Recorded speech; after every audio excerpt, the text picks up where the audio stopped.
Sejam todos bem-vindos a mais um episódio aqui pelo canal da Bucocast.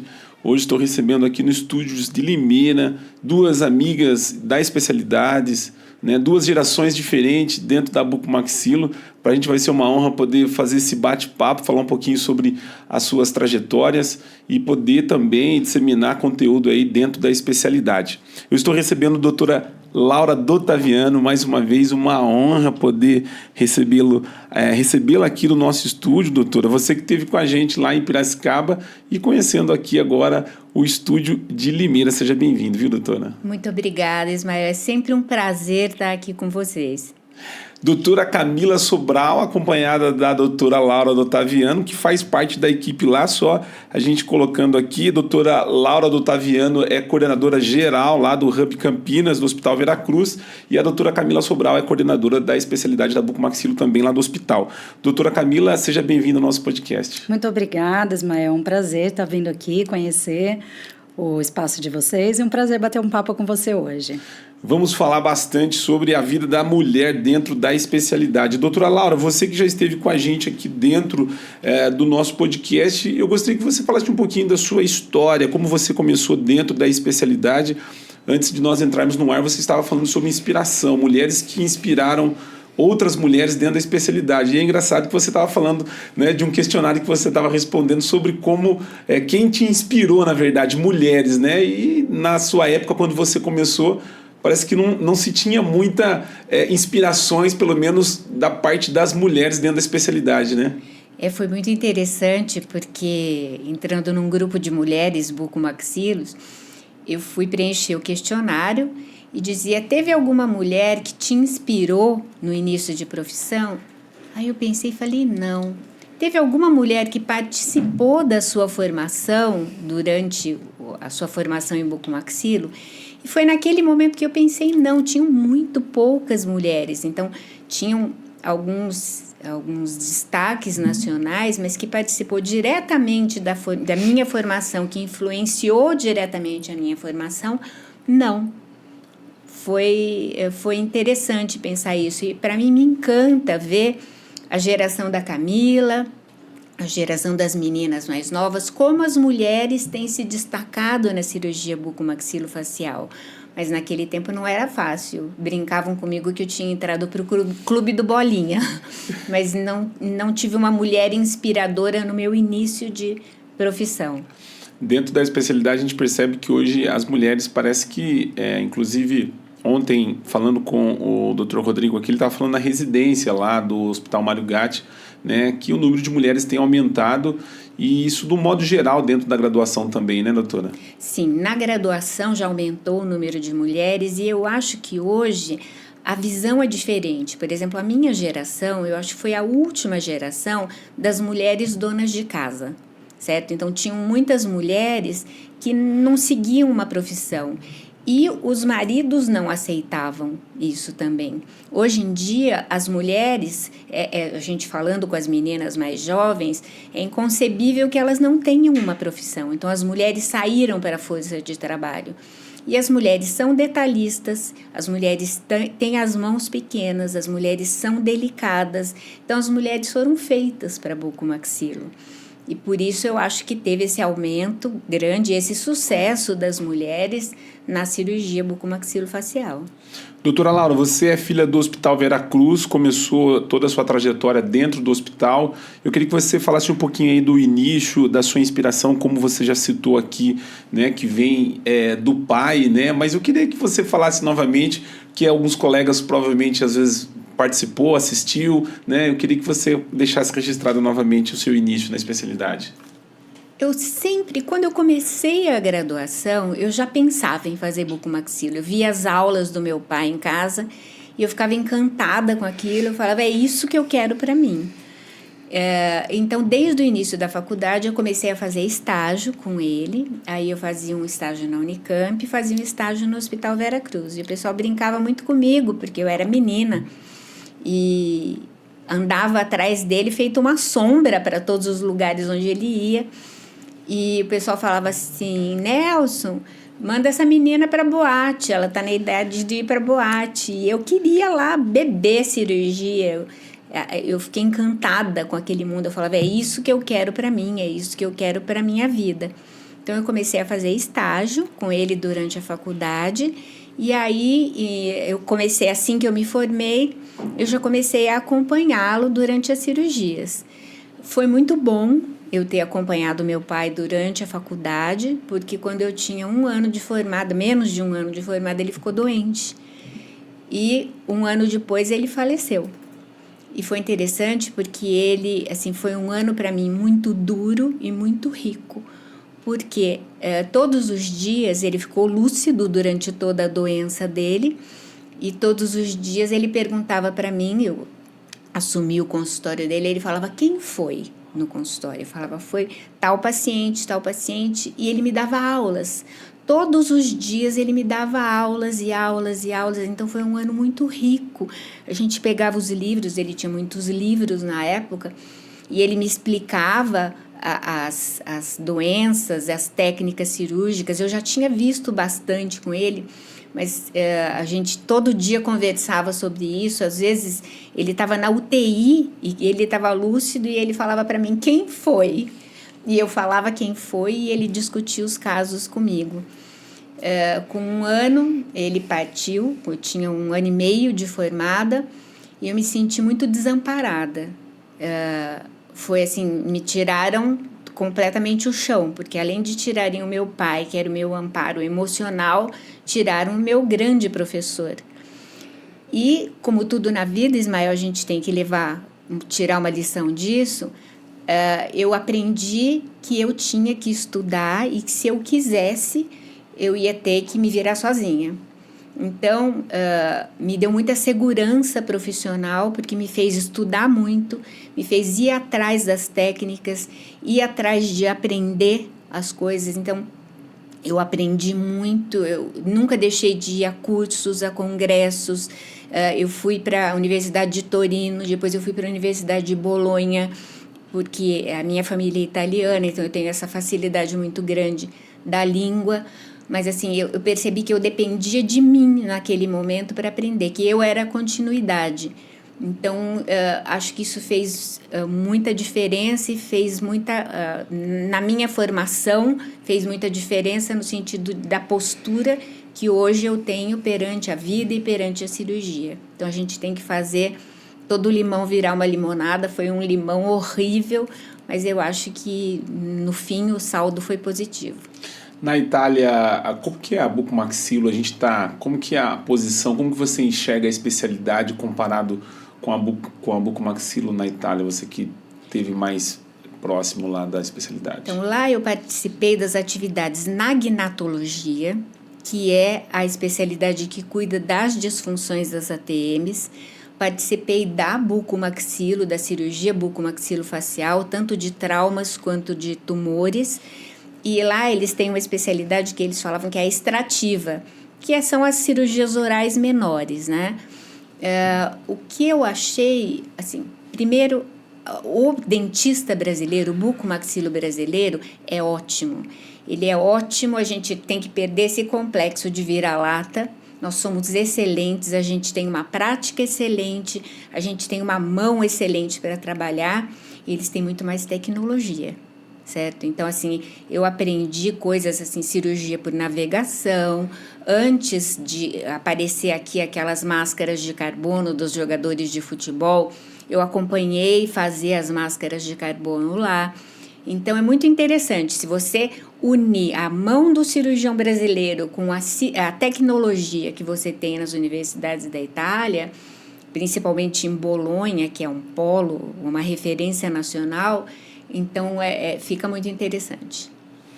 Porque a gente vê que o Brasil, por ser um país grande, né, e o número de profissionais dentro da especialidade, na odontologia, ele cresce ano a ano, né? E a ideia é que quanto mais você tem profissional, mais a qualidade vai diminuindo, né? A gente teve aqui alguns colegas professores e que falaram sobre esse número exorbitante de universidades que tem crescido ano a ano e que com isso a gente tem uma dificuldade muito grande de formar bons profissionais.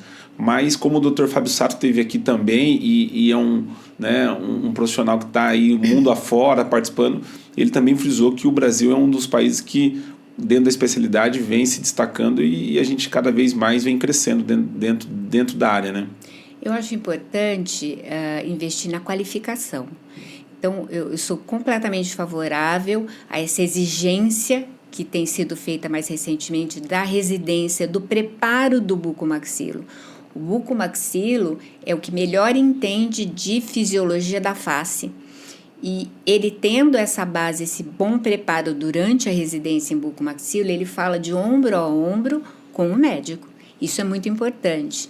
E outra coisa importante, por exemplo, na Itália, como é uma população com maior poder aquisitivo, uma população mais esclarecida do que a grande população brasileira, os professores têm muito cuidado para deixar as cirurgias na mão dos assistentes ou na mão dos alunos, certo? Aqui, como a gente tem uma população mais carente, a gente tem um número enorme de pessoas que precisam de cuidado.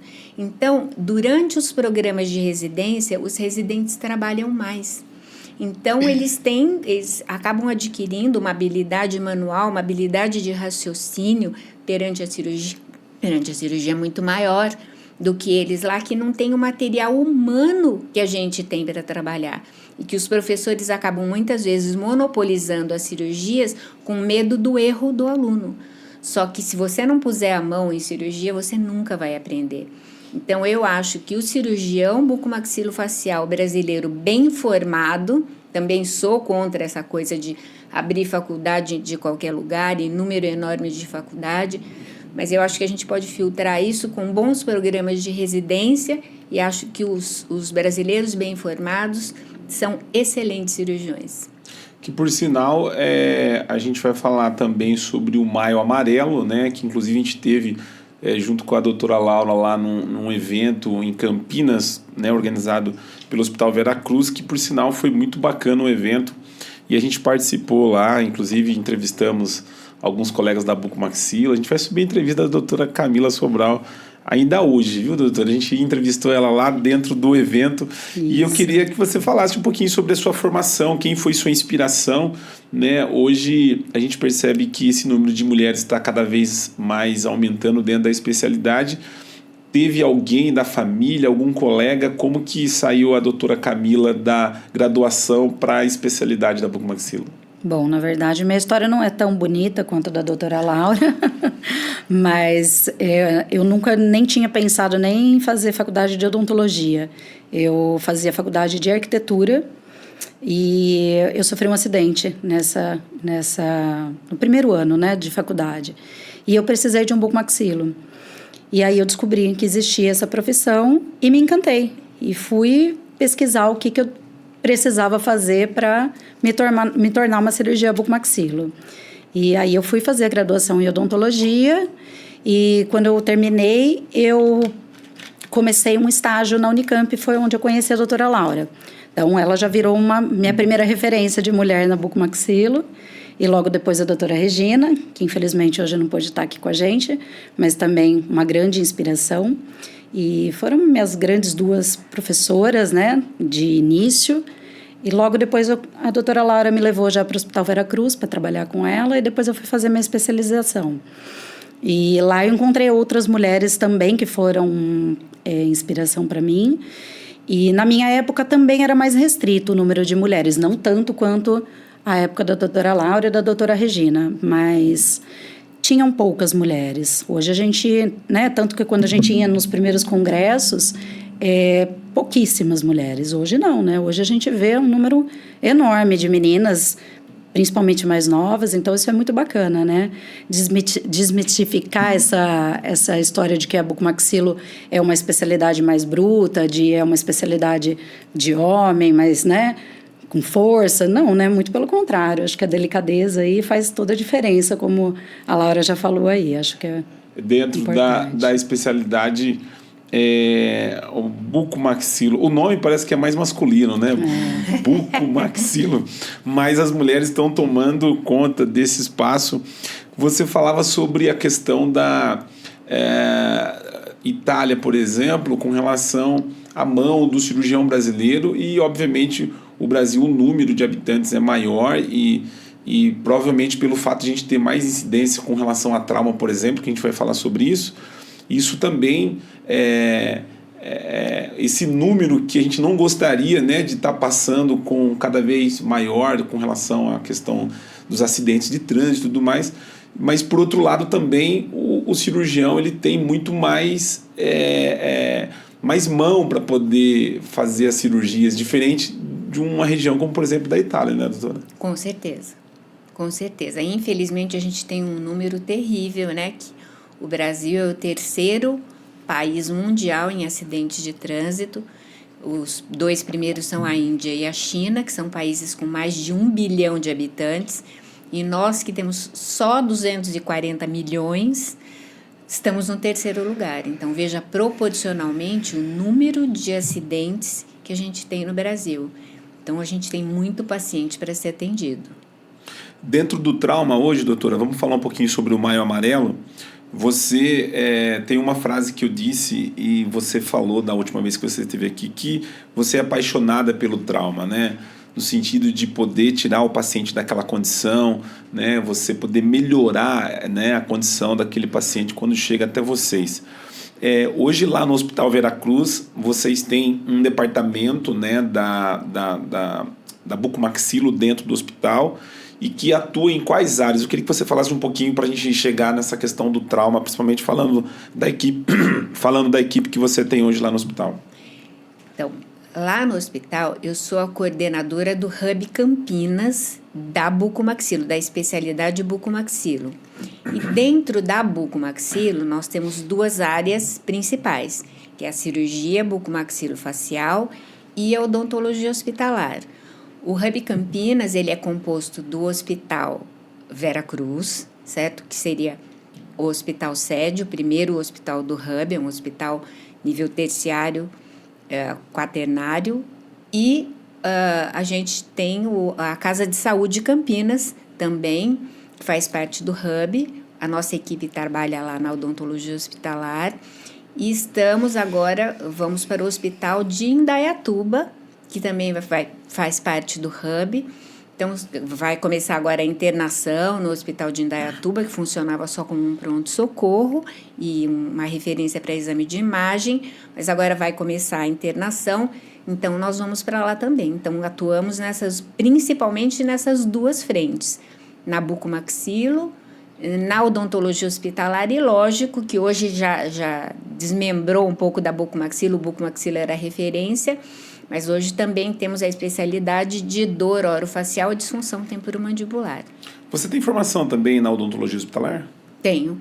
Eu sou especialista em odontologia hospitalar também. Que é uma área totalmente diferente da bucomaxilo, porque o amparo, acho que não sei se se no meu ponto de vista eu estou correto, a odontologia hospitalar, ela trabalha numa condição diferente do paciente, mais um paciente que está na UTI, um paciente que está numa situação mais delicada, diferente do trauma, por exemplo, que você está de frente, né? Como que é isso? Eu acho que os primeiros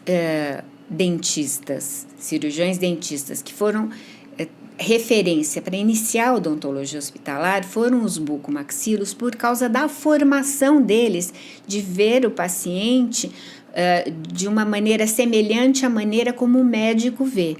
Mas realmente a área de atuação da odontologia hospitalar é muito diferente da área do bucomaxilo. Eu acho que as 2 equipes elas têm que trabalhar juntas e unidas.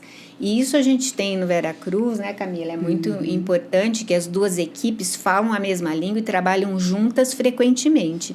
São equipes companheiras. A odontologia hospitalar ela atua tanto no paciente crítico, que é aquele paciente que está internado na UTI, que a gente conseguiu diminuir no Veracruz e na Casa de Saúde a incidência da pneumonia associada à ventilação mecânica de uma maneira absurda. Teve anos que a gente zerou a pneumonia associada à ventilação mecânica com o dentista todo dia dentro da UTI. Fora, a gente também tem um dentista na unidade oncológica, no Centro de Oncologia do Veracruz, que é muito importante o acompanhamento da boca do paciente durante o tratamento, antes, durante e depois do tratamento oncológico. E muitas vezes a gente também tem os pacientes internados nas alas do hospital que tem alguma infecção dentária, algum problema dentário ou da cavidade bucal que reflete na doença de base dele. Então, o dentista também atua, certo? São áreas completamente diferentes. Eu acho que os bucos foram as primeiras referências por causa da formação que a gente tinha, mas hoje as especialidades estão começando a ocorrer paralelamente, mas uma colaborando com a outra. Dentro da odontologia, como você fez depois, a bucomaxilo te colocou na frente no sentido da formação depois que você fez a odontologia hospitalar, né? Porque tem várias áreas da bucomaxilo que você já chega com a bagagem, com a referência dentro da odontologia hospitalar, né? Sim, a bagagem de ver o paciente como um todo, de ter essa visão médica do paciente, que o paciente não é uma boca, ele é um corpo com uma boca. Então, essa é uma visão do bucomaxilo. O bucomaxilo consegue ver o paciente não como uma face, mas ele é orientado a ver o paciente como um todo. Então, isso facilitou a nossa atuação na odontologia hospitalar. Mas hoje tem uma equipe mais específica que está estudando a odontologia hospitalar propriamente dita, que agora já tem um embasamento. Nós, inclusive, estamos montando um curso de especialização em odontologia hospitalar, porque a gente tem uma estrutura excelente lá no Vera Cruz e Casa de Saúde, Centro de Oncologia, e vamos estimular que tenha mais gente atuando bem preparada na odontologia hospitalar também. A bucomaxilo é um serviço que ainda não são todos os hospitais que têm esse serviço instalado dentro do hospital, né? E a odontologia hospitalar também é um serviço que ainda não tem em todos os hospitais. A bucomaxilo, talvez, a odontologia hospitalar, talvez, ela está procurando o caminho da bucomaxilo, porque hoje a bucomaxilo já está mais presente do que há 20 anos atrás, 30 anos atrás, né? Sim. Eu acho que a bucomaxilo já tem um nome mais respeitado nos hospitais. A odontologia hospitalar ainda não faz parte da rotina dos hospitais. Então, a maioria dos hospitais não tem um serviço estruturado de odontologia hospitalar, e esse é o nosso desejo. A gente tem o desejo de formar outras equipes e, assim, o meu sonho é que cada hospital possa ter o seu serviço de odontologia hospitalar, colaborando com a bucomaxilo, os dois trabalhando conjuntamente para o bem do paciente. Lá você também atua na área da odontologia hospitalar, no hospital também? Agora eu fico mais na gestão da odontologia hospitalar mesmo, certo? Então, por exemplo, o que é uma coisa muito importante, Ismael, porque o cirurgião dentista como um todo, ele na formação dele, ele é treinado para assistência, ele não é treinado para gestão. Eu sou especialista também em gestão hospitalar, então é muito importante quando você monta um serviço, seja de bucomaxilo, seja de odontologia hospitalar, você fazer uma gestão desse serviço. Então, você montar indicadores, certo? Você trabalhar com indicadores para saber, eu estou tendo sucesso? Qual é o meu desfecho? Quantos pacientes eu atendo? Eu estou chegando aonde eu queria chegar? Certo? Como eu disse para você, a gente começou a controlar a pneumonia associada à ventilação mecânica e foram esses números assustadores de redução de pneumonia associada à ventilação mecânica que levaram para o sucesso do serviço, para a sensibilização da diretoria médica de ver, não, realmente esse serviço funciona. Então, assim, o meu conselho para o pessoal que está montando tanto o serviço de bucomaxilo quanto o serviço de odontologia hospitalar, que façam a gestão desses números. Como que eu estou indo? Quantos pacientes eu atendo? Qual a estatística que eu tenho? Qual é o meu desfecho? Qual é o meu índice de sucesso? Qual é o meu problema? Então, quando você tem essa visão de gestão, você consegue administrar melhor um serviço. Então, isso é muito importante. Eu acho que existe essa falha na nossa formação. Então, hoje, na odontologia hospitalar, eu fico mais na gestão de dados do que na atuação realmente. Da bucomaxilo, eu não aguento, de vez em quando, Aí eu vou com eles porque é a minha grande paixão. Eu falo, Camila, me chama para cirurgia, me leva para cirurgia. E aí eu continuo atuando, mas na odontologia hospitalar, mais na gestão. Camila, eu queria que você falasse um pouquinho sobre essa questão do Maio Amarelo. A gente percebe que, como o evento que aconteceu lá no Hospital Veracruz, né? Quando você está de frente com os dados, com os números, e aí você percebe o quanto, né, o trauma, principalmente o trauma de face, né, afeta a vida do motociclista no trânsito, né? São várias fraturas. A gente não tem muita noção, né? Quando você está de frente com os dados, com os números, que você consegue ter uma noção real, e é assustador os números quando se fala, principalmente com relação a traumas de face, né?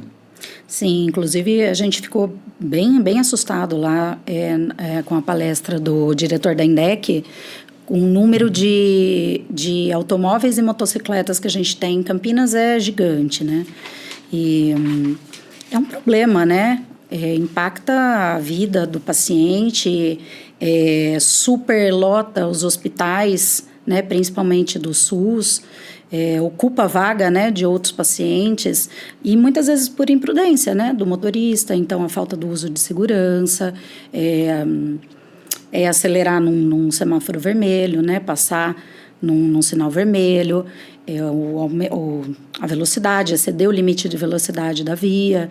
Então, assim, são coisas que, se a gente se conscientizar, é possível reduzir, né, esses acidentes, esses números que são tão impactantes aí para a saúde pública. Casos que você vê lá dentro do hospital que o paciente chega e você olha e fala assim, poderia ter sido evitado. Poderia ter sido evitado, com certeza. Hoje a gente tem aí uma incidência grande de fraturas de mandíbula, né, por acidentes automobilísticos, e cresceu muito, né, o número de pacientes que dão entrada no hospital vítimas de acidente de trânsito, tanto pedestres quanto os motoristas, né? O trauma, doutora Laura, ele está associado muito a acidente de trânsito, arma de fogo, tem os principais, né, que acomete acidentes domésticos, enfim.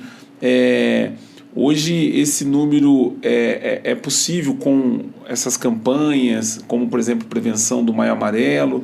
Existe uma possibilidade de a gente conseguir diminuir, como você falou na sua época, acho que não se utilizava cinto de segurança, já diminuiu muito com relação à época. Como que você enxerga esses números e o que é possível a gente fazer para poder melhorar esses dados? Então, principalmente, usar os equipamentos, como a Camila estava dizendo, usar os equipamentos de segurança. A gente nota, assim, a diferença do uso do cinto de segurança é gritante, tanto no banco da frente quanto no banco de trás. A posição mais vulnerável é o acompanhante do banco da frente, porque o motorista, ele tem a direção como um anteparo e ele está prestando mais atenção. Se o acompanhante estiver sem cinto de segurança, ele vai direto ou com a cabeça no vidro ou com a cabeça no painel. Então, a gente, antes do cinto de segurança, pegava grandes ferimentos em face. Inclusive, hoje também, os carros eles estão mais protegidos, que eles têm o airbag, além do cinto de segurança. O vidro, ele quebra menos. Então, antigamente, a gente via cortes horríveis em face. Eu me lembro de noites inteiras, a gente trabalhando, a oftalmo, a cirurgia plástica, reconstruindo esses cortes enormes nas faces dos pacientes. O banco de trás, que o pessoal não gosta de usar cinto de segurança no banco de trás, porque quando acontece um acidente, o carro bate num obstáculo, certo? Você bate no carro e os seus órgãos dentro de você batem uns nos outros. Então, esse é o mecanismo do trauma que a gente tem que pensar. Então, imagina alguém no banco de trás, parece que você está super protegido, muitas vezes, principalmente se for uma criança, voa e vai na frente. Eu já atendi paciente no banco de trás que feriu o paciente do banco da frente, porque no impacto do acidente ele voou para frente. Então, eu acho que, assim, usar os equipamentos de segurança, o cinto de segurança, o motoqueiro usar o capacete, por exemplo. Muitas vezes nós atendemos, né, Camila, os pacientes, os motociclistas, que a gente brincava que usavam o capacete de bonitão, que era o capacete que protegia o crânio e deixava o rosto de fora para poder exibir a face, só que muitas vezes esse exibir a face virou destruir a face, certo? Então, acho que no Maio Amarelo fica esse conselho: usem os equipamentos de segurança. Quando for comprar o carro, presta atenção, tenha airbag, como é a proteção, a segurança desse carro, certo? A barra de proteção, a qualidade do vidro. Então, isso é muito importante, isso reduz muito morte. Você trouxe um dado aí sobre motocicleta. Eu queria que você falasse desse número. É Campinas, esse dado que você tem aqui com relação Olha com relação que interessante, né? Aumentou muito o número de motocicletas. A frota de motociclistas em Campinas é 16% da frota total de Campinas. Mas os acidentes com motociclistas são 47%. Então, veja como os motociclistas são afetados nos acidentes, né? Isso também, como a Camila disse, é muito também da imprudência deles, né? Essa coisa de muita gente fazer entrega e ter que ser uma coisa muito rápida, então ultrapassa um sinal vermelho, acelera além da velocidade, está cansado, está com sonolência. Então, o número de motociclistas afetados, e na moto você é o anteparo, como eu estava falando do carro, que tem o cinto de segurança, que tem o airbag, tem a barra de proteção, tem o vidro, que hoje é menos quebrável, certo? O motociclista não tem nada, então o anteparo é ele, certo? A proteção dele, existem algumas jaquetas de proteção com airbag, mas quase ninguém usa. O capacete é fundamental. É impressionante, né? 16% é o número da frota e 47% é o número das causas de acidente. Ou seja, de acidentes. Os motociclistas, ainda bem que é 16%, né, a frota. Imagine se fosse 50% da frota, Senhora. O número de acidentes com certeza seria muito maior. Você que nos acompanha pelo canal da Bucocast, vai lá, se inscreve no nosso canal no YouTube e também lá na nossa página no Instagram, para você acompanhar tudo que rola aqui dentro do nosso canal e também os cortes que nós colocamos lá no Instagram. Doutora Camila, você dentro do hospital, eu queria entender como que é o serviço da bucomaxilo dentro do hospital, né? São cirurgias eletivas, a equipe está mais de prontidão no serviço de atendimento, como que é isso lá? Hoje a gente atua de forma de plantão, 24 horas. No período das 7 às 18 horas a gente tem o ambulatório que funciona lá dentro do Hospital Veracruz, então a gente atende com horário marcado, tanto pacientes com dor orofacial, pacientes pré-operatórios, pacientes que estão fazendo acompanhamento pós-operatório, então a gente está lá dentro, então isso é bacana porque os médicos sabem que podem contar com a gente, né? Então é diferente de um serviço onde a gente só ficaria à distância, num plantão à distância. Então, como a gente está lá, atendendo no ambulatório, entra um paciente no pronto-socorro, vítima de um acidente ou qualquer outra coisa. A gente está lá dentro, sobe um andar, a gente já está lá no pronto-socorro, já consegue fazer esse atendimento de urgência para o paciente, prestar esse atendimento, né, sem grande demora. Fora isso, a gente tem o centro cirúrgico, que são tanto cirurgias eletivas, como as cirurgias ortognáticas, né, planejadas, ou cirurgias de lesões, ósseas, cistos, enfim. Ou também essas cirurgias de urgência, que a gente pode pegar os pacientes vítimas de acidente, pacientes com cortes profundos, pacientes com fraturas faciais, aí a gente faz esse atendimento emergencial mesmo. É interessante você falar com relação ao serviço que está dentro do hospital. Eu tive uma fratura na testa quando eu fui num futebol. Tem até uma marquinha aqui. É a minha marca da... Eu não tenho cirurgia ortognática, mas tenho um trauma de face aqui. Cabeçada com cabeçada. E fraturou. E eu fui na Santa Casa. Cheguei na Santa Casa, o médico me atendeu.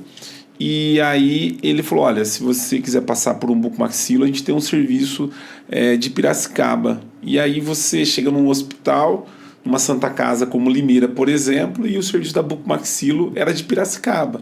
Então você vê a diferença que é você ter um serviço dentro do próprio hospital, né? Porque se eu precisasse de uma emergência ali, por exemplo, obviamente eu seria colocado numa condição de espera para que chegasse um profissional e a gente sabe o quanto isso faz diferença num atendimento de urgência, né? Não tenha dúvida, um paciente que vem de um acidente, ele já está totalmente fragilizado, a família já está totalmente fragilizada, a demora, né, na prestação de um socorro específico, né, faz toda a diferença, né? Então, o paciente, às vezes ele não tem nem noção como é que funciona isso, né?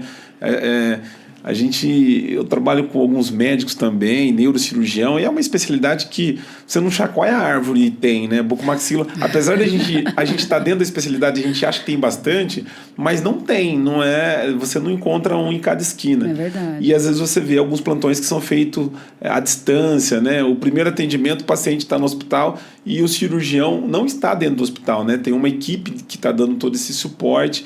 E o paciente ele não tem essa noção. Essa é uma diferença quando você tem um serviço dentro do hospital. Dentro da especialidade, eu sei que você navega em algumas áreas, mas tem uma área mais específica que você é apaixonada, cirurgia ortognática, trauma, onde que você conseguiu se sentir mais à vontade e onde você tem uma paixão maior dentro da especialidade? Com certeza, na traumatologia. Verdade? Se identifica muito com a área do trauma? Sim.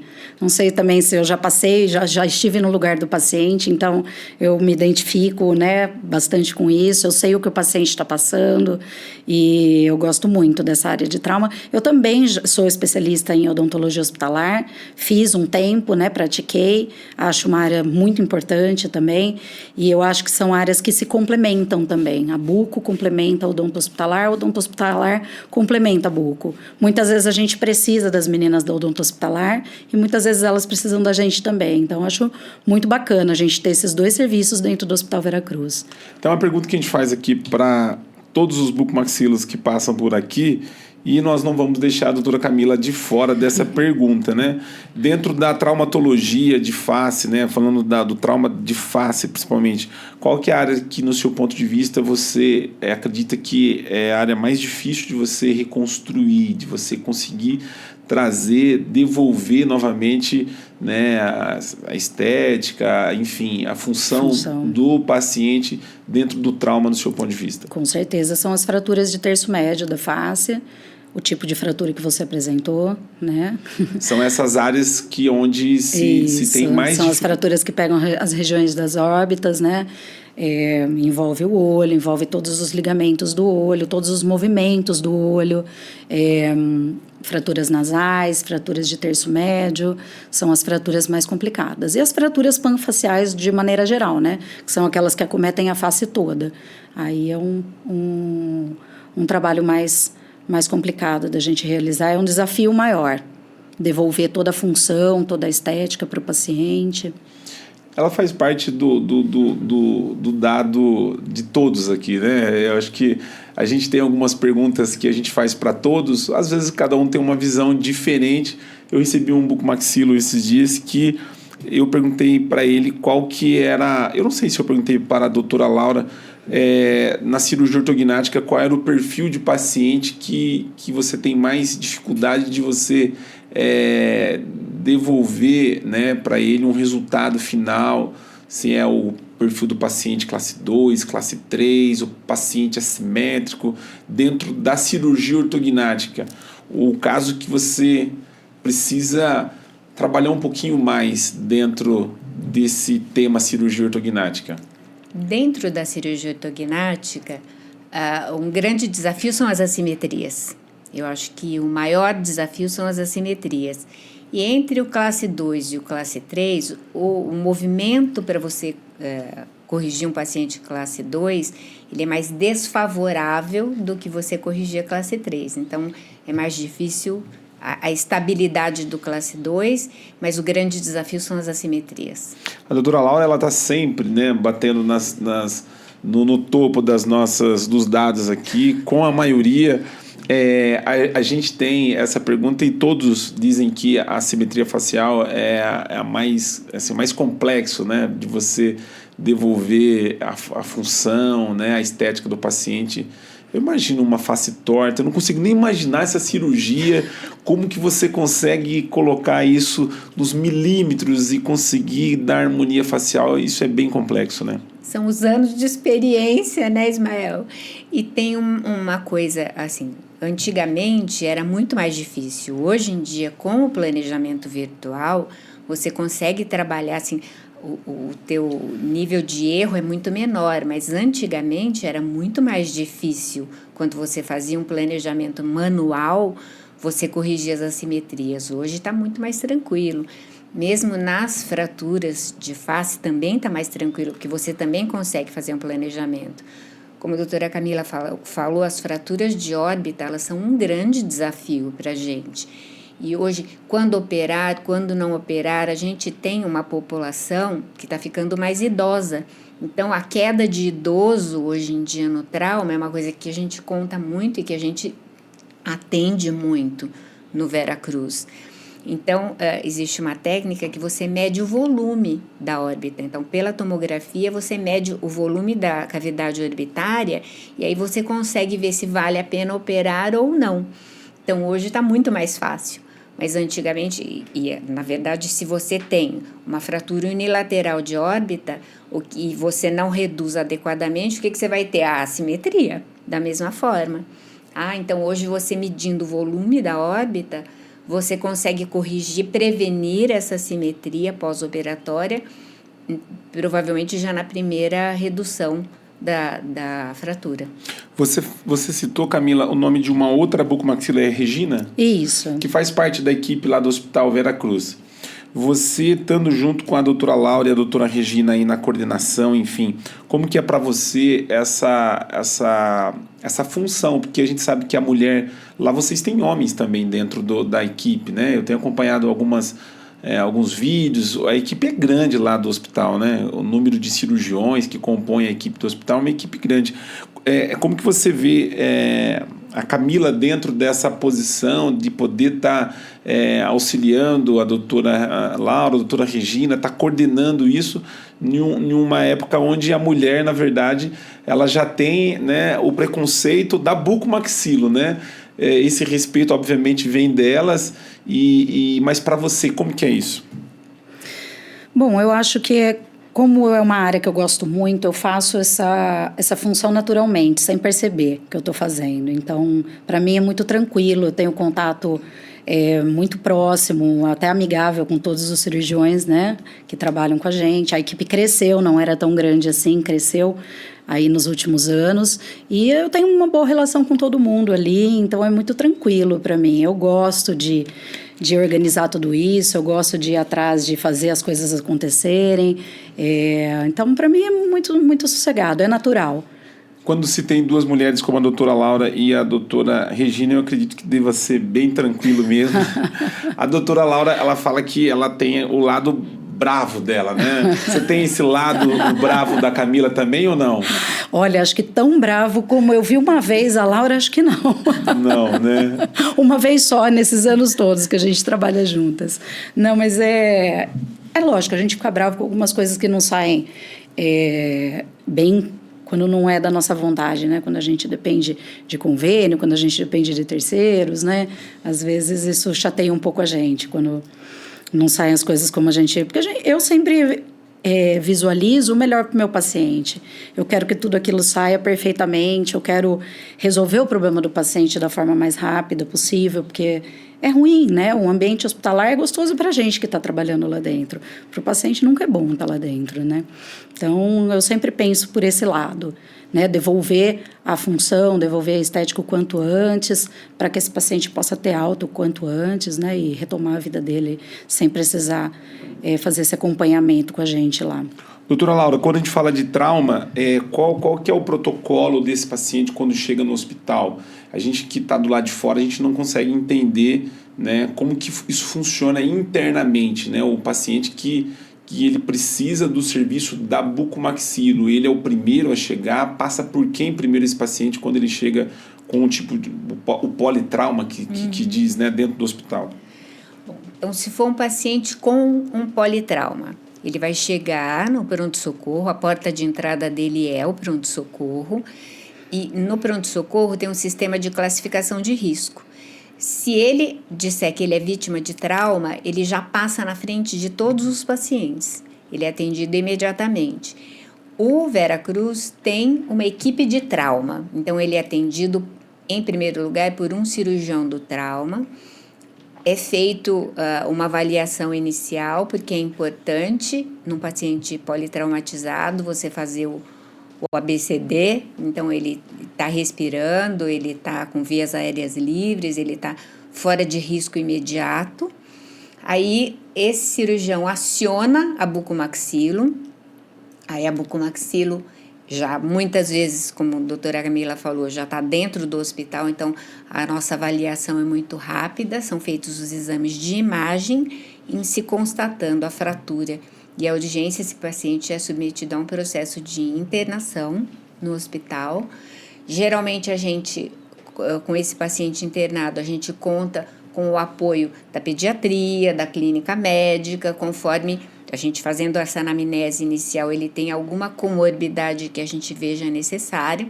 São pedidos tanto os exames de imagem quanto os exames complementares de sangue, de tudo. O Vera Cruz é um hospital que tem uma infraestrutura e uma confiabilidade dos exames, tanto de imagem como laboratoriais, muito grandes. Se é constatada uma urgência imediata, esse paciente muitas vezes sobe direto para o centro cirúrgico, se não, ele passa por todo esse processo de avaliação e a gente programa a cirurgia da maneira mais adequada e mais rápida possível. O paciente é possível, na mesma cirurgia, bucomaxilo, especialista de trauma, médico de trauma, mais de uma especialidade no mesmo campo de cirurgia, ou normalmente isso é feito separado?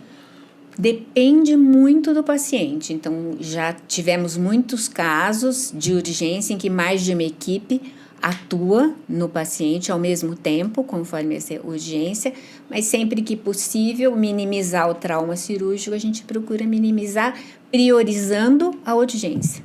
Doutora Camila, eu queria que você falasse um pouquinho sobre essa questão da direção e com relação ao álcool, porque o paciente politraumatizado, muitas das vezes ele chega no hospital alcoolizado e com o efeito de álcool ou droga. Existe algum dado com relação a esse número com o paciente quando algum tipo de trauma e que esse paciente ingeriu ou usou algum tipo de droga ilícita ou chegou de uma forma alcoolizada no hospital? Sim, tem um dado que diz que aproximadamente 34% dos pacientes vítimas de acidentes estão alcoolizados. Então, eu acho que a lei seca aí é super válida, porque eu acho que o brasileiro funciona muito, brasileiro não, acho que todos, né? Muito de forma geral sob a lei, né? Se não é lei, não vai usar o capacete. Se não é lei, não vai usar o cinto de segurança.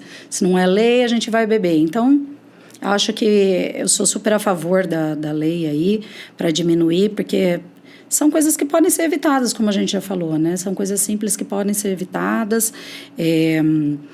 De acordo com o Código de Trânsito Brasileiro, dirigir alcoolizado é infração gravíssima. E porque pode tirar a vida de pacientes, além de traumas, além de sequelas. O prejuízo que isso causa na sociedade também, né? No modo geral, com relação a custo, seja no SUS, enfim, coisas que podem ser evitadas.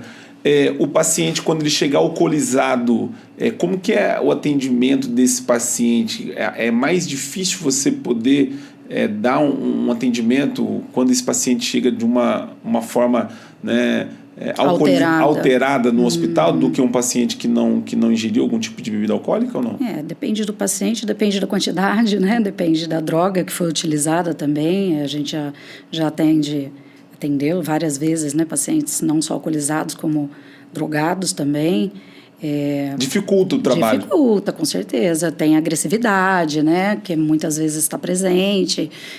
O paciente não colaborativo, que não para fazer um exame, que não para fazer uma sutura, enfim, é mais complicado. Esse paciente, quando ele chega, doutora Laura, você tem que ter uma anamnese, por exemplo, saber como que está esse paciente. Se esse paciente chega desacordado e ele utilizou algum tipo de droga, alguém que acompanhou, ele passou a noite toda, bebeu, ingeriu, a questão de você usar qualquer tipo de medicamento, existe todo um protocolo com relação a esse tipo de paciente também? Existe, inclusive pode alterar o exame, porque a gente avalia o nível de consciência desse paciente. E o nível de consciência está relacionado, muitas vezes, ao tipo de trauma. Então, se o paciente está alcoolizado ou ele usou alguma droga ilícita, ele pode ter uma alteração também do nível de consciência, além do que a doutora Camila já falou, mas também pode dificultar esse diagnóstico. É lógico que a gente vai fazer os exames complementares, tanto os de imagem quanto os exames laboratoriais, e a gente vai ter os parâmetros vitais do paciente para a gente avaliar melhor, mas pode complicar sim. Tem algum caso, doutora Laura, que você se recorde de algum paciente politraumatizado que você participou da cirurgia, ou que você teve com esse paciente e é uma situação inusitada, algo assim nesse sentido que você possa nos contar, né? Eu imagino que na sua carreira você... quantos anos dentro do hospital? 40 anos. É difícil de você lembrar qual, né? Porque você deve ter tido várias situações. O paciente, quando ele é idoso, quando é criança, existe uma diferença dentro do serviço do trauma ou não? Como que é os critérios com relação à idade, o tipo do paciente com relação a isso? Faz toda a diferença a idade, porque o metabolismo é diferente, a abordagem é diferente, né? Você perguntou de droga, eu me lembro muito bem de um caso de um paciente que ele chegou e ele estava bastante alterado e ele estava muito preocupado porque, como tinha sido um acidente, a polícia iria até o hospital e ele estava com o lábio queimado. Então, ele tinha uma queimadura muito típica no lábio. E a hora que eu olhei, eu perguntei da queimadura e ele falou assim, não deixa a polícia ver, não deixa a polícia ver. Muitas vezes eles mentem, certo? Também. Então, por exemplo, eles chegam alcoolizados ou sob efeito de droga e falam que caíram, certo? Como nos casos também de espancamento, principalmente das mulheres. As mulheres têm muita vergonha de falar também e eles mentem. Então, isso dificulta, certo? É interessante, esse é um outro lado feminino que eu acho que é legal, porque a gente, né, Camila, a gente acaba, por ser mulher nesses casos de agressão, de espancamento, a gente consegue criar uma empatia melhor com o paciente. Então, muitas vezes, num primeiro momento, esse paciente nega e depois eles vão criando essa ligação com a gente e acabam contando a história verdadeira do trauma, que é importante. Que é importante porque é o mecanismo do trauma, exatamente, né? Faz toda a diferença no nosso diagnóstico e na nossa conduta. Perfeito, exatamente isso.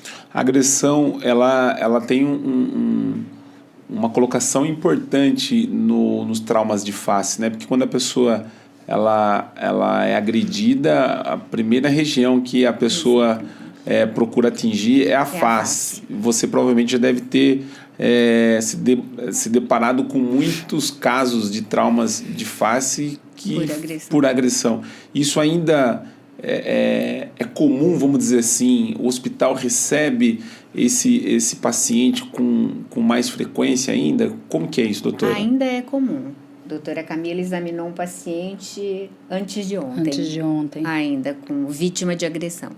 Normalmente, quando esse paciente ele chega no hospital, qual que é a área que normalmente, né, quando é agressão física, normalmente nariz, mandíbula, o que normalmente mais... Mandíbula é o primeiro osso, né, afetado, e é interessante isso, né, a questão da agressão, principalmente à mulher. Eu também atendi uma colaboradora nossa no hospital, gente que convive com a gente ali todos os dias, né, no hospital, e aonde o agressor também era meu paciente, eu fiquei, assim, abismada de perceber que tá ali entre a gente, né? É incrível. Mas a mandíbula, voltando, né? A mandíbula, nos dois casos, né? Tanto do espancamento do paciente quanto da colaboradora, a mandíbula foi o osso atingido, o primeiro osso atingido, e... O paciente também chega muito sensibilizado, quando é uma mulher, chega com muita vergonha de contar, como a doutora Laura já colocou. Então, demora um pouco para a gente entender o que é que aconteceu. A gente tem que levar esse paciente para uma sala, né, mais reservada, para que ela possa ter a oportunidade de se abrir, contar de fato o que aconteceu, para a gente poder seguir aí com a conduta mais adequada. No dia que eu estava lá no evento, eu não me recordo quem foi o cirurgião que... eu acho que foi o Dr. Igor, que levou um dado bem interessante com relação à questão de trauma. O sexo masculino tem uma incidência maior, né, com relação à questão da violência, né, interpessoal. Ou seja, depois ele colocou aqui seguido de acidentes, né, atropelamento, acidente de carro, e depois motocicleta vem em terceiro lugar. Ou seja, a agressão física ainda, infelizmente, é um número que maior impacta com relação à questão do trauma, né, doutora? Impacta, não sei se seria o maior, mas impacta, assim, sensivelmente. Eu acho que é bem importante a se considerar. Doutora, a gente percebe que tem alguns dados que é região, né? Eu me lembro que eu falei com uma bucomaxilo, uma amiga minha de Marília. Ela fez a bucomaxilo e depois ela foi fazer residência num hospital, que se não me lembro, em São Paulo, acho que de Campo Limpo, não lembro que região. E ela falou assim que ela ficou, acho que 2 meses na residência, e ela falou assim que ela nunca mais quis saber de atuar como bucomaxilo. Inclusive ela foi para odontologia hospitalar, que é muito mais tranquilo, né? Porque ela falou assim que o hospital parecia um hospital de guerra, que era acidente, arma de fogo, era uma coisa assim absurda, e ela ficou totalmente assustada, né? Os números variam de cada hospital, de cada região. Lá no Veracruz, eu estava entrevistando um cirurgião no hospital, no congresso da Feira Hospitalar, e eu me lembro que ele falava muito sobre acidente doméstico, né, que acometem, leva muito paciente no hospital com relação ao trauma. Os dados que você tem lá dentro do hospital, só para a gente entender um pouco com relação a isso. O acidente doméstico acomete muitos pacientes com relação ao trauma? Muitos pacientes. Como você falou, cada hospital tem uma população alvo que geralmente ele atende. Então, por exemplo, um hospital numa comunidade próxima a uma comunidade, ele atende um perfil de paciente, um hospital terciário, quaternário, atende um outro perfil de paciente. Então, lá no Veracruz, a gente tem uma população com idade bastante avançada que a gente atende. Então, os acidentes domésticos, queda de própria altura de idoso, é muito frequente. Então, não passa um dia sem que um idoso tenha uma queda acidental da própria altura, e pelo menos uma vez por semana a gente tem um trauma em face que a gente tem que avaliar nesses idosos. Então, na nossa casuística, os acidentes domésticos são muito frequentes e muito importantes. Tem um cirurgião que eu entrevistei ele, neurocirurgião, e ele falou assim: Ismael, eu estou dentro da especialidade há muitos anos, mas há um ano que eu decidi não trabalhar mais com criança. Obviamente, né, ele teve os seus filhos, nasceu, e numa idade assim muito próxima, ele foi lidando até uma hora que ele falou assim: olha, eu não atendo mais, eu abri mão devido, obviamente, da área sentimental. Dentro da especialidade, você tem alguma dificuldade com o perfil de paciente em atender a criança também, ou não? Existe relação? Antes de eu ser tia, eu não tinha nenhum problema. Não, brincadeira, mas é que hoje a gente se sensibiliza muito mais, né, também. Então, a gente vê ali a criança, eu lembro do meu sobrinho, então eu atendo com muito mais carinho e atendo com muito mais paciência também, né? Eu acho que é importante para esse lado pessoal, né, lado familiar que você tem em relação com pessoas, isso contribui muito, né, para o atendimento humanizado, né, doutora? Sim, com certeza, que faz toda a diferença também, né? Você poder fazer o atendimento, quando você tem isso, né, dentro da sua relação, você sente mais a dor do paciente. Provavelmente isso deve ser um diferencial quando você tem isso mais próximo, né? Quando você lida com alguém mais próximo dentro da família, com certeza isso faz a diferença, né? Com certeza faz a diferença. Eu acho que esse sentimento de empatia, de carinho, você tem que ter. Depois que a gente é próximo de crianças, a gente fica mais sensível ainda. E eu tenho uma história de criança, que eu me lembro da época do meu pai, Ismael, que para mim foi uma grande lição que eu levei para a minha vida inteira. Eu não sei se eu te contei essa história já, mas houve um acidente na época que não tinha cinto de segurança e estava o pai e a criança no banco do passageiro dianteiro, porque criança andava em qualquer lugar sem cinto de segurança.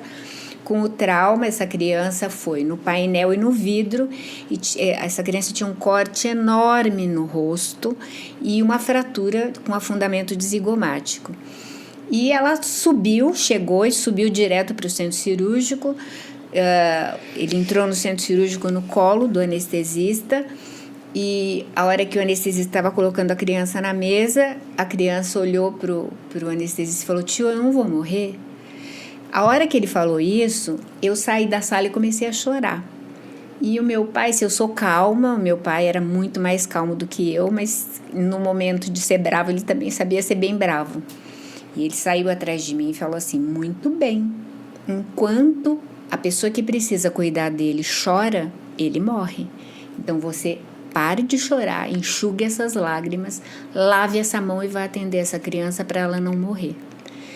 E para mim foi uma lição muito grande, foi um impacto até de ver a dureza com que ele falou comigo naquele momento. E eu levei isso para a minha vida inteira. Então, assim, eu me sensibilizo, eu me solidarizo, mas na hora de trabalhar, eu tenho que ser a profissional que vai ajudar essa criança. Como que é, doutora? Você é o paciente eletivo com o paciente com fraturas de face, esse paciente que chega no pronto atendimento, são pacientes com condições totalmente diferentes, mas que está buscando ali, né, uma transformação de vida ou tentando sair de uma condição, né, que se encontra para uma condição melhor. Como que é isso? Sim, com a criança ainda o Veracruz tem uma abordagem muito especial com a criança, tanto na cirurgia de urgência quanto na cirurgia eletiva. Camila, conta como que é a criança no centro cirúrgico do Veracruz. É muito bacana. Lá tem uma abordagem totalmente humanizada para as crianças. Então a criança ela está no preparo, né, antes de entrar no centro cirúrgico.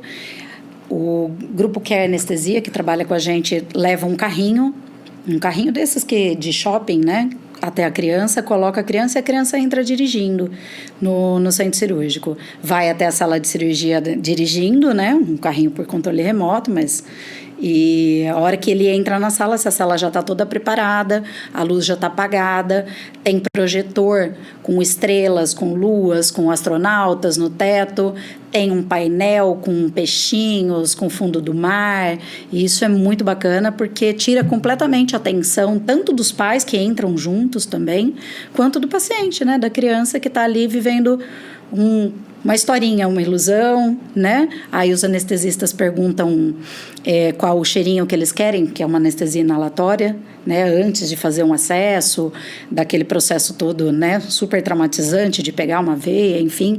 Esse paciente já tem na anestesia inalatória, já dá uma relaxada, e isso pode ser optado pelo paciente, se ele quer cheiro de chiclete, se ele quer cheiro de pum de elefante. Então isso é muito bacana, muito legal. É legal, né? A gente que tem filho, eu tenho 5 filhos, né? Então, assim, eu sei bem falar de filhos, viu, doutora Laura? A minha filha teve uma infecção e precisou tomar 7 vacinas, 7 injeções seguidas, né? Todo dia ela tinha que tomar uma. Que dó. Cara, você ia pro hospital e aí na primeira, então aí você consegue contornar, você vai precisar tomar. Quando ela voltou no outro dia que ela já estava se sentindo bem, ela não entendeu. Por que eu tô voltando aqui? Olha, você precisa... Não, pai, não, já entendia. Não, mas você precisa. Aí no terceiro, e para explicar, no segundo tudo bem, e no terceiro, e no quarto, eram 7 vezes. Então a gente sabe o quanto é importante você ter todo esse cuidado com a criança, né? Porque, na verdade, quando afeta a criança, afeta a família toda, né? Isso é muito difícil. Doutora Laura, eu quero finalizar esse podcast falando um pouquinho sobre a carreira da mulher na bucomaxilo. A senhora que tem uma carreira invejável dentro da especialidade, Isso não é você que diz, são seus colegas que passam por aqui, e sempre quando é citado o nome da mulher na especialidade, você tem uma referência dentro da especialidade e uma admiração pelos colegas dentro da bucomaxilo. E eu queria finalizar esse podcast a gente falando um pouquinho sobre a carreira da mulher dentro da bucomaxilo hoje, como nós estávamos falando. Número de mulheres na graduação, né, hoje é maior, mas eu queria que você falasse como que você vê a mulher no futuro dentro da especialidade, né? Você passou por várias etapas, né?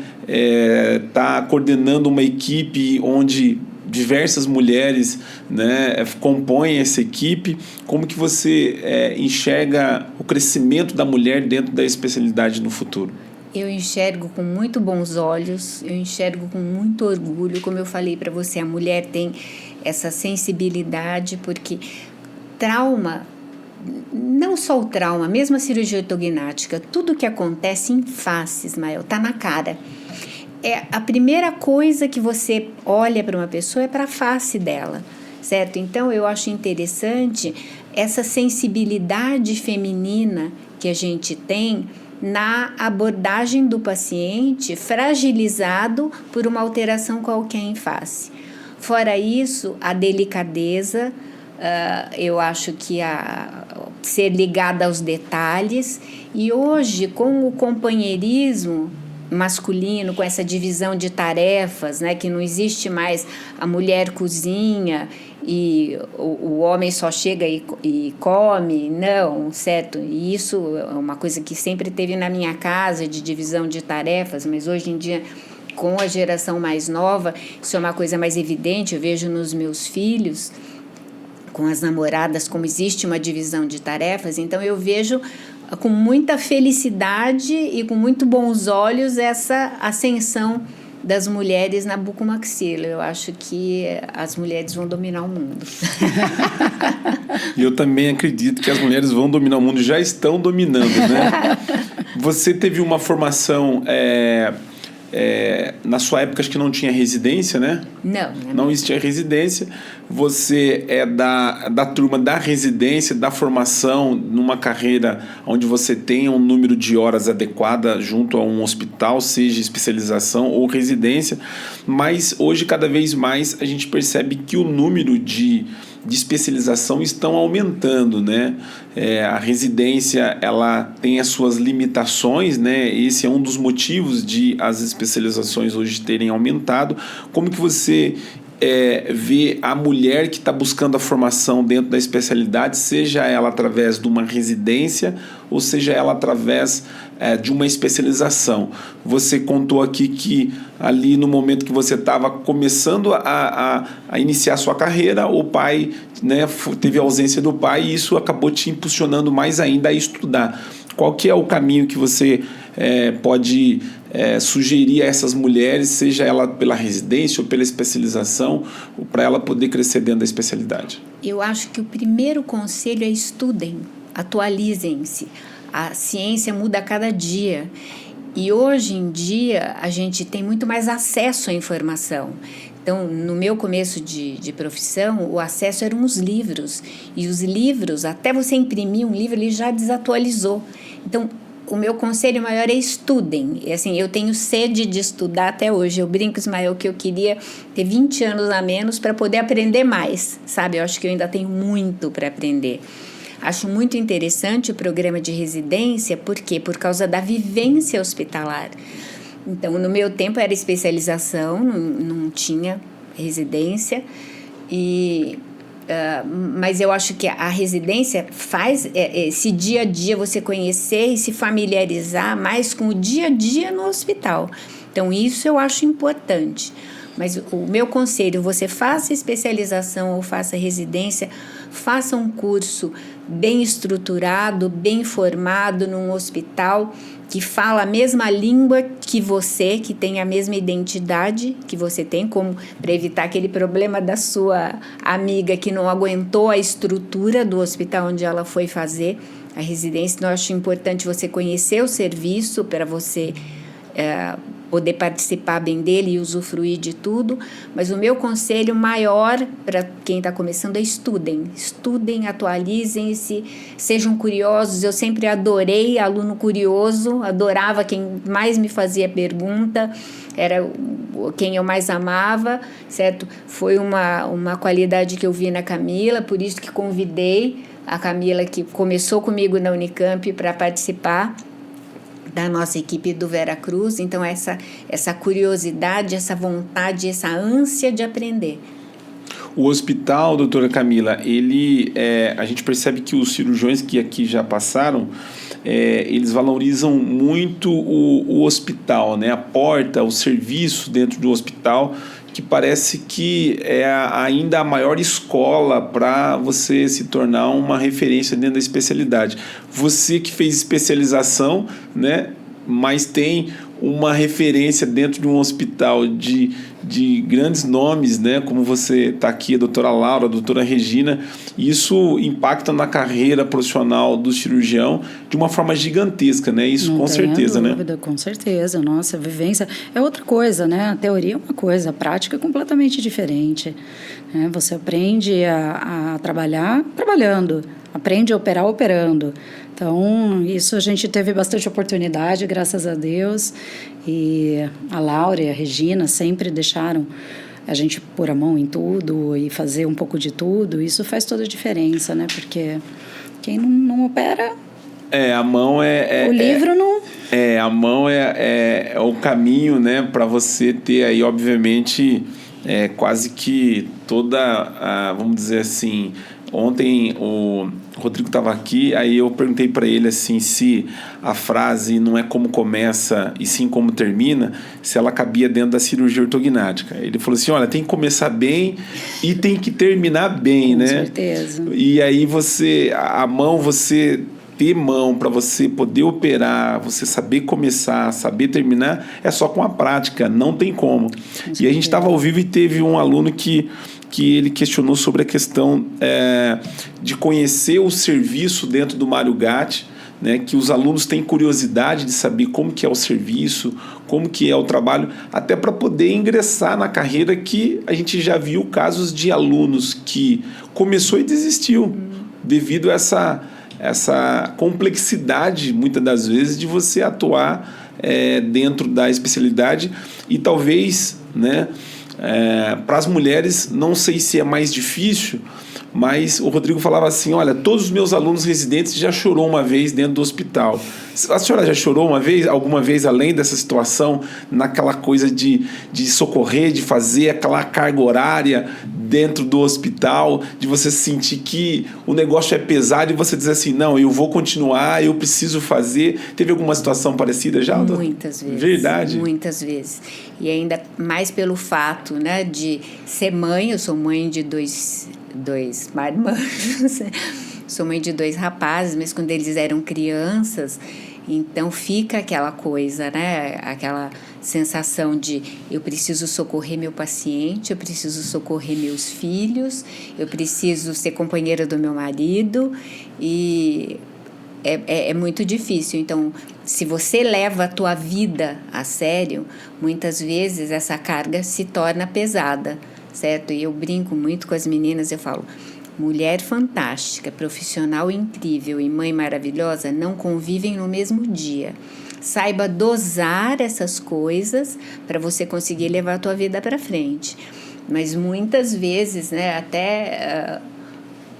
muitas vezes eu aprendi também, Ismael, a agradecer, sabe? Porque às vezes a gente acha que a gente tem um problema muito grande e a hora que a gente tem contato com determinados pacientes no hospital, eu me lembro de uma moça que ela caiu, a porta do carro abriu, ela não usava o cinto de segurança, a porta do carro abriu e ela saiu rolando. E conforme ela saiu rolando, ela foi atropelada por vários carros. Então ela teve assim, ela foi uma paciente de politrauma, certo? E era uma moça bonita.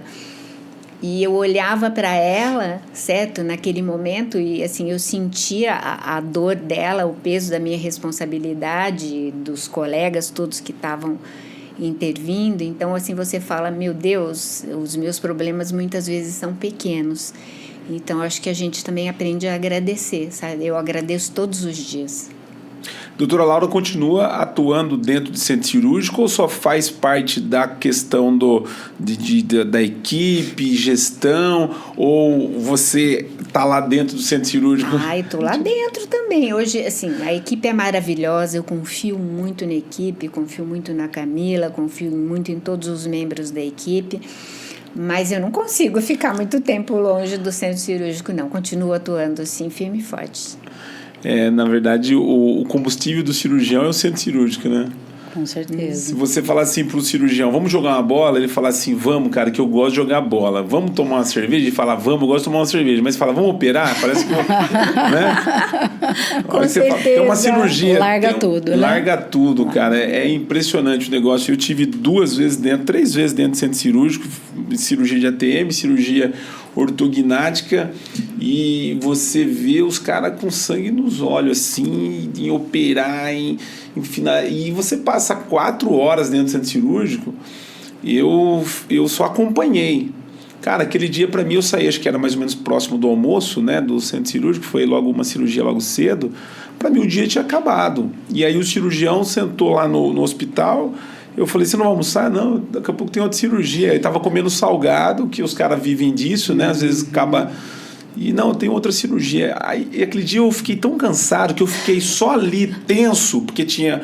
Eu me lembro que o cirurgião falou assim pra mim, ó, você não vai me chutar um cabo, pelo amor de Deus, cuidado onde você pisa, porque você está dentro do centro cirúrgico. Sim. E aí você vê todo aquele amparo, aquela estrutura, é médico, dosando aqui, outro colocando uma coisa ali, separando material, instrumentador e fio. E eu estava dentro de um hospital de SUS, né? Não conheço lá o Hospital Veracruz, mas estava num hospital de SUS naquela condição que você já sabe. E eu ficava com a câmera assim, imagine como que eu estava tenso. Eu ficava com o meu ouvido no apito que fazia lá do médico anestesista, né? E pensando em não pisar em nada. Agora você imagina o cirurgião que está ali, ele estava operando com residentes e ao mesmo tempo instruindo, ensinando, 4 horas em pé, e você precisa finalizar bem, tem que dar tudo certo, a responsabilidade e o trabalho que tem o profissional. Então, assim, a mulher, eu imagino, quando se tem filhos, né? Uma mulher que fala, olha, eu vou te levar na escola, e você tem uma cirurgia ortognática de manhã no hospital, não sei como que é a cabeça dessa mulher, como que consegue gerir tudo isso, casa, família. Eu imagino que não é fácil. Para as mulheres não deve ser nada fácil. A gente tem que ter uma rede de apoio. É importante você estabelecer uma rede de apoio. E a minha técnica, Ismael, era a seguinte: eu procurava sempre, na medida do possível, terminar as minhas atividades às 6 horas da tarde. E a partir daí eu era mãe. Então eu fazia lição junto, lição de escola, eu perguntava, sempre soube quem eram os amigos dos meus filhos, o que estava acontecendo com eles na escola, o que eles estavam aprendendo, recortava revista com eles. Então é importante você reservar essa parte, sabe? Eu acho que você tem que ter essa rede de apoio do leva, busca, tal, mas o teu lado mãe, o teu lado, ó filho, eu tô aqui do teu lado, certo? Você pode contar comigo. Isso você não pode esquecer. Se você tem filho, você não pode esquecer. Você tem que trazer isso e saber organizar e tentar com certeza conciliar tudo, né? Não é fácil, mas é possível. Doutora Laura D'Ottaviano, foi um prazer imenso falar contigo mais uma vez. Enquanto você falava aqui, eu lembrava do evento que nós participamos lá com o Hospital Veracruz. Dr. Paulo Afonso sentado e você numa cadeira ao lado, eu acho que daquela turminha que estava ali, vocês dois, né, 2 cirurgiões quase que da mesma época ali, né? Os mais experientes. E eu estava imaginando um podcast Dr. Paulo Afonso aqui com a doutora Laura, o que a gente não teria de história dentro da Bucomaxilo, falando sobre o dia a dia. Ele dentro da Santa Casa lá há um bom tempo, né? Há muitos anos em Piracicaba, acho que há mais de 20 anos ele está na Santa Casa. você com toda essa carreira aí dentro do hospital também, e poder trazer um pouco a memória desses alunos que nos acompanham aí, residentes, a realidade da bucomaxilo de 20, 30 anos atrás, que a Camila não a conheceu, né, só por história, e que hoje é um mundo totalmente diferente, né? A osteossíntese é fio de aço. Nossa, a osteossíntese é fio de aço era uma aventura. E aí tem que bloquear a boca do paciente. Eu acho que vai ser muito legal conversar com o Paulo. Inclusive, foi muito interessante que a semana passada eu tive conversando com uma colaboradora do Veracruz, e ela estava me contando que foi paciente dele. E contando a conduta dele perante o acidente dela, e ela com uma face perfeita. Então, parabéns, Paulo. É sempre um prazer estar do teu lado e um orgulho, e foi muito bom ouvir a paciente falar de você. Não, eu quero fazer esse convite ao Dr. Paulo e a você para fazer um podcast ao vivo, na verdade, porque o ao vivo, o que é bom? Os alunos nos ajudam a fazer o podcast, né? Eles vêm com perguntas assim que você não tem aqui, que eles tiram né, da caixinha, e com certeza vai ser muito bom se a gente conseguir reunir esses dois nomes aqui da nossa região, né? Nós estamos em Limeira e a doutora Laura está em Campinas e o Dr. Paulo Afonso está em Piracicaba. Com certeza tem muita história dentro da especialidade. Mais uma vez, muitíssimo obrigado, viu, minha amiga? Eu que agradeço muito a oportunidade, enorme prazer estar aqui. Você sabe, Ismael, que eu tenho a Bucocast em altíssima conta, então para mim foi uma alegria estar aqui conversando com você de novo. Um presente da Bucocast, ela está levando a nossa canequinha personalizada. Ai, linda! Uma caneca rosa da Bucocast. Linda, amei a caneca. Eu não me recordo se da outra vez que ela foi lá, se ela recebeu a caneca, né, Giovanni? Porque a caneca, ela não é sempre que ela aparece por aqui, só aparece em ocasiões especiais. E quando ela não aparece, é porque eu faço vida dupla, é agência, é lá fora atendendo o cliente, é aqui dentro do estúdio, e às vezes acaba passando um pouco desapercebido, mas leve aí o nosso presente aí para ficar de recordação lá contigo. Muito obrigada, eu vou levar com muito carinho. Obrigado. Doutora Camila Sobral, um prazer falar contigo. Em uma próxima oportunidade, como hoje a gente está falando um pouco mais sobre o trauma, o Maio Amarelo, a gente poder conversar um pouquinho mais, falar do seu dia a dia, tanto na rotina hospitalar, né, dentro da clínica, né, atender o paciente no dia a dia, falar sobre cirurgia ortognática e outras patologias também. Com certeza vai ser uma honra poder recebê-lo aqui numa próxima oportunidade. Eu que agradeço. Em primeiro lugar, você está super convidado para conhecer nosso hospital, já que disse que não conhece. Não conhecemos ainda, já estamos ansiosos para poder conhecer a estrutura do Veracruz. Convidados. Pois é, a gente está bem ligadinho com o Veracruz, viu? Participamos do evento do trauma, a doutora Laura já veio aqui pela segunda vez, a gente tem falado muito do Hospital Veracruz aqui e a gente está, obviamente, aí aberto para poder conhecer lá, vai ser um prazer. Aguardamos você, eu agradeço muito a oportunidade também, muito legal estar aqui, obrigada pelo presente, adorei minha canequinha também. Uma gentileza. Tá lá a caneca da Camila também, nós fizemos para as duas. Você já havia gravado podcast antes ou não? Não, minha primeira vez. Primeira vez, o que achou? Como que foi? Muito bacana. Gostou? Muito bacana, sim. Achei que foi mais tranquilo do que eu imaginava. Mais fácil fazer uma cirurgia de trauma ou gravar um podcast? 1000 vezes uma cirurgia de trauma. Ela ficou ali um pouco assim, eu falei, eu acho que ela vai falar que é melhor fazer uma cirurgia de trauma. Ortognática, uma de trauma, do que um podcast. Eu tô na minha área certa, viu? Tá na área certa, né? Minhas amigas, muitíssimo obrigado mesmo, de coração, poder contribuir com o nosso canal, a gente poder compartilhar um pouco mais da história, da vivência de vocês dentro da especialidade. A Bucocast está trazendo algumas novidades. Em breve a gente vai lançar a Bucocast Academy, onde a gente busca trazer conteúdo para os nossos alunos no modo online, uma aula falando sobre algumas áreas dentro da especialidade. A doutora Laura já tem o nosso convite para vir aqui ministrar uma aula, falar algo dentro da especialidade. A Camila também, que tive a oportunidade de ver a aula dela lá dentro do hospital, dentro desse evento do Hospital Veracruz. Então fica o convite para vocês, em uma oportunidade, de participar com a gente aí, poder contribuir com a Bucocast. Obrigado mais uma vez, viu? A gente que agradece, muito obrigada por mais essa oportunidade e conte conosco. Fechou. Doutora Laura Dotaviano, doutora Camila Sobral, mais uma vez aqui no nosso podcast. Você que nos acompanhou pelo nosso canal do YouTube, ainda não é inscrito, vai lá, se inscreve no nosso canal e também no Instagram, @BucoCast. Meus amigos, um abraço e até o próximo episódio.